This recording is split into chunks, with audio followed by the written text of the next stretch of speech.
nhiều. Ok, nào. Không để mọi người đợi lâu nữa, chúng ta sẽ đầu luôn với check number one. Warm up với em nào. Are ready team? Ready? Ready team?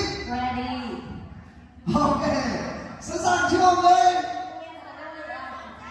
Nào chúng ta bắt đầu luôn warm up. Let's go.